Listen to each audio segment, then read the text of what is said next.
more can I say? Top Billin. Yo, Top Billin to ya. Top Billin. It's like coming full circle. Man, first and foremost, I have to know, can Alabama flip styles and do exactly what it did to Cincinnati by mashing Georgia's potatoes? Pause. Gotta pause there. Listen, I really wanted to do this particular piece right here just to put shine on my man, Brian Robinson, because it's so special to me. Because anybody remember this right here? Top Billin. What? I mean, check out this kid. What I like about him most is his ability to fit. Yep, for loyal followers of Top Billin, that was the very first video that I made when I thought it was time for me to start a channel. And that video was such a huge success that I was like, it's definitely time to start a channel. 100-something thousand views later, 3.5 years later, and here we are. Brian Robinson is finally Bama's next star running back, or current star running back. And shit, that man is the truth, just like I predicted. Now listen, him being there 8-9 years is not his fault. It's a lot of talent at Bama. He was just patient enough to stay around instead of transferring somewhere else where he would have been a star as well. But his style fits this team to a T. You talk about a team people mostly think as being a finesse team. He ain't finesse. He gets downhill in a hurry. He's added more to his game. He's got good 0 to 60 quickness, but his vision is absolutely phenomenal, man. And his physicality is phenomenal. His build, everything you can think about, absolutely killing it. Now, is this Bama currently without John Mechie? That's what you have to ask yourself. To me, I don't think so. I think that, I'm not saying they were sandbagging, but to say that it's Alabama and a Bill O'Brien. I love me some Bill O'Brien. I told you people, don't ever be coming to my channel telling me what coordinator you don't like. All you hillbillies don't like coordinators. On every single team that I cover, everybody blames the OC, but Bill O'Brien's a guy who I studied since way before he was at Alabama. I'm talking about even way before he was at Penn State or anything like that. So this guy's a very good coordinator, and they game plan these guys for these light and the loafer defenses like Cincinnati to inside zone them to death. So here's one of them right here. This one actually became a stretch. So they ran this one out of the stretch, and you can see Brian Robinson's ability to navigate zone blocking. Evan Neal's inability to cross face against this weak side linebacker creates a little bit of a breach between him and Javion Cohen, but you can see Brian Robinson's ability to navigate. Nope, can't turn it back inside, but he's like, you know what? I can turn it back inside. I'm Brian Robinson. I'm a man. I'm 40. Brian Robinson is 40 years old. He's a man. So we see it right here. You can say that this is an option, but hey, they're running this. It's a zone option. You know what I'm saying? A zone read.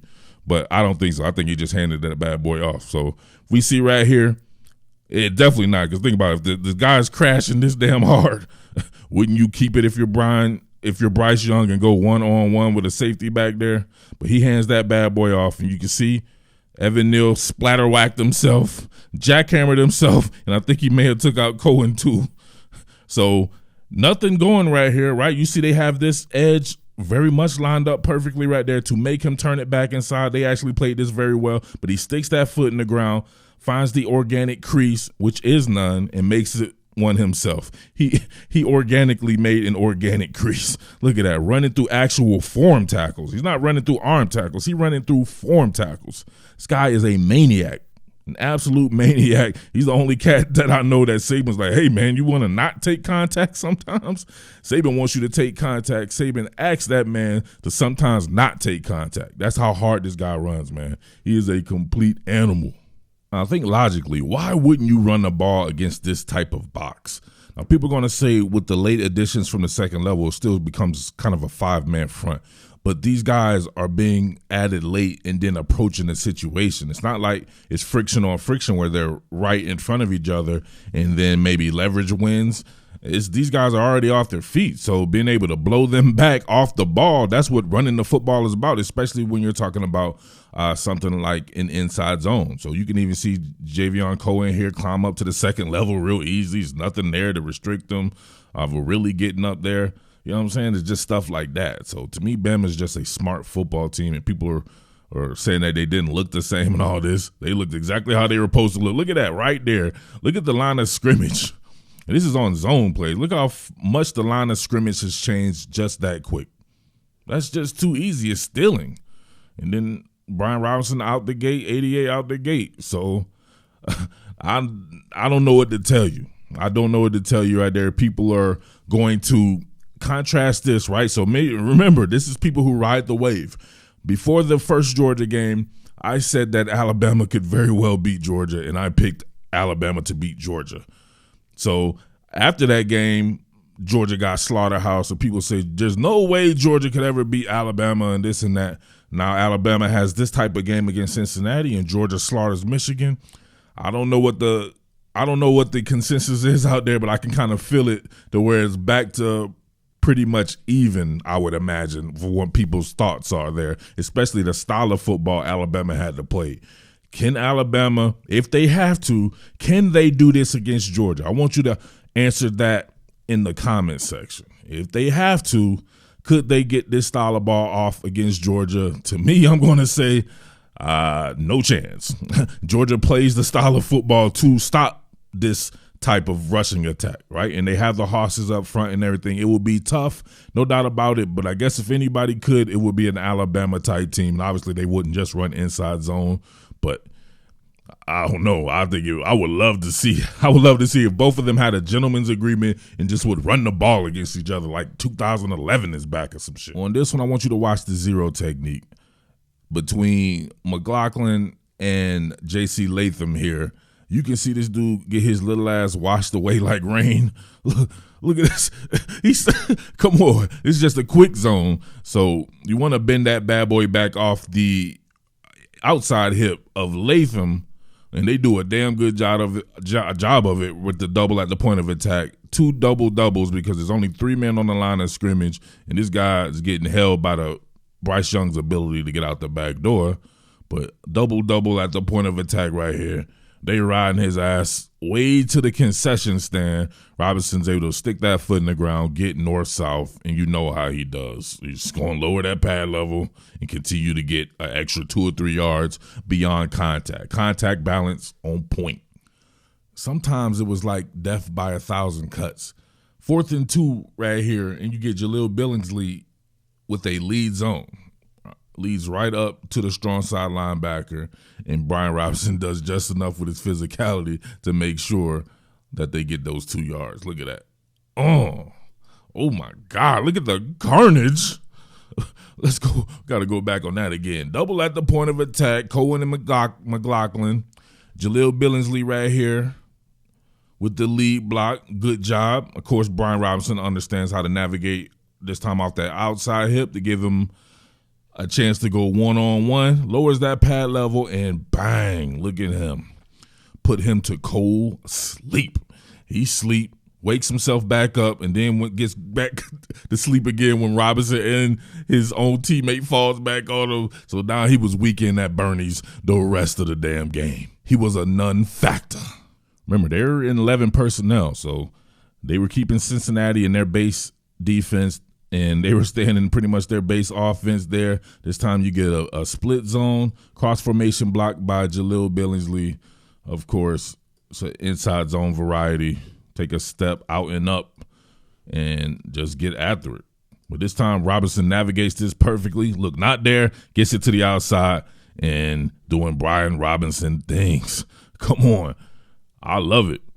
Now, people remember I used to get on Najee Harris, and people used to absolutely hate that until Nick Saban got on him, and then people wanted to give me props. That man would leave yardage on the field dancing around too much. Brian Robinson gets every single inch of yardage necessary because he's not dancing. If he doesn't see it there, he's just still trying to get north-south.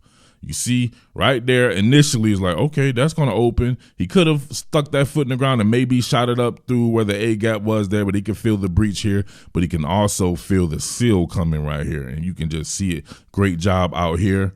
I want to say that's Evan Neal out there. He follows that and then sticks that foot in the ground, and, of course, what is he going to do? Run through contact. Look at this dude. I think this dude turned down the phone. He didn't want to hit him initially. He let him go by. Look, he's in a position right now where he can hit Brian Robinson. Am I wrong? He can hit Brian Robinson right now. He lets him go by so then he can catch up to him. Right? He's lucky. I think Brian Robinson ended up kind of tripping or something like that, and then he could just try to ride him down and wait for the brigade to come help him. That's hard. Brian Robinson making people turn down the funk. You don't ever turn down the funk, man. Quick zone again.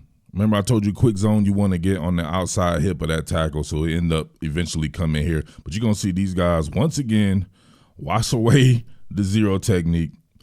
You get a strong side linebacker here trying to knife the gap, but Owens takes care of him, washes him away like rain, and then the rest is history because you get Brian Robinson with that vision. Look at that. Stops it right there. Jaleel Billin was doing his thing. They had to take the towel off him. He took his towel off. Come on. Can't strip a man of his towel. And he's able to reverse course like that, showing his ability to just completely own zone concepts here. Let's look at it. McLaughlin doing work. Everybody back here doing work. Evan Neal play side doing work. Cincinnati just can't compete like that. People were saying, Murph, you going to do anything on the Alabama-Cincy game? And I was like, why? I give Cincinnati a 1% chance to beat Alabama. Come on. Don't put them in the playoffs no more. I'm sorry. You can't be playing these weak-ass teams and then play Alabama and think you're going to beat Alabama. Come on, man. But we see right there, great job by Brian Robinson to reverse course and get it back to the outside. Last one, real men watch to the end and then comment. When I first saw this particular play, man, I was like, this is like some triple option type stuff. You're getting 12 personnel. You have one of your tight ends in the backfield here. It's the shell of an inside zone. However, you'll get that rocket motion by Jaleel Billingsley out the back door, then a bluff of a split zone, right? Inside zone with a split flow action to it, cross formation block, except Latu continues to go on. Imagine if he was to keep this and they were to slow play Billingsley here, you could actually have to where you can do an inside pitch to Latu, or you can keep this on an option to Jaleel Billingsley. It's like a lot of stuff you can do right here, but this ends up being, I believe Bryce Young wanted to throw this, widens out the defense. You can see the bluff there from the inside zone shell or the split zone shell there. And it looks like he was going to try to maybe throw this upfield or get upfield himself.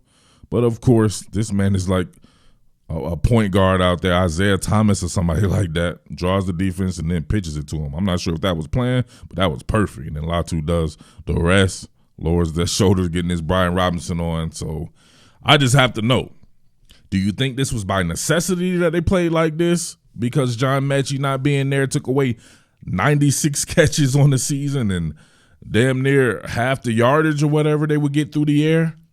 Or was this just Alabama being so great that it recognizes the path of least resistance and would just completely obliterate Cincinnati and, to me, make it look easy? There was no point in time in this game where I thought Alabama was any type of trouble. So I don't know what some of these people were talking about, that Bama didn't look that good. Bama looked how it was supposed to look against some light in the loafer defense, just completely mauled them. All right?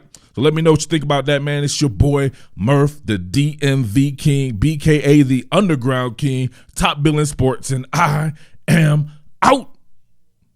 Peace. What more can I say? Top Billin.